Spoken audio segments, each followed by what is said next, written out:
So nagpunta nga pala kami ng Vietnam at ito ang part 1 ng aming bakasyon doon. It has been your signal to fasten until the aircraft has completely stopped. Nakarating na kami sa hotel at ayun, maulan ang panahon ngayon dito. Unang pupuntahan namin ang Marble Mountain pero bago yan, bumisita muna kami sa paggawaan ng mga eskultura at marble accessories. Dito ginagawa ang mga rebulto, dekorasyon at souvenir na gawa sa marble. At tawid lang dito ang mismong tour area kung saan sasakay kami ng elevator paakyat sa bundok. Ang Marble Mountain ay napakatanda na sa kasaysayan. Nabuo ito sa loob ng milyong taon pero mas kilala ito bilang sagradong lugar ng mga Buddhist na may mga pagoda at stone carvings na ginawa sa daan-daang taon na ang nakalipas. Binubuo ito ng 5 bundok na kumakatawan sa metal, kahoy, tubig, apoy at lupa. Ang pinakasikat dito ang Toi San. Dahil dito matatagpuan ang mga templo, viewing deck at mga lugar na pwedeng lakarin ng turista. Tahimik, makaysaysayan at ramdam mo talagang spiritual na vibes ng lugar. Pagdating sa taas, may nagtitinda ng buko juice para hindi ka ma-dehydrate.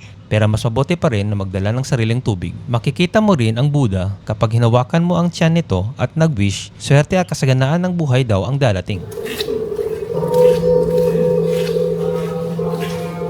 At syempre, sulit ang pag-akyat dahil sa gandang tanawin ng danang mula sa itaas. Ang next location sa susunod na video na. Nahuli ko pa si Alice Gowo na tumingin sa kamera.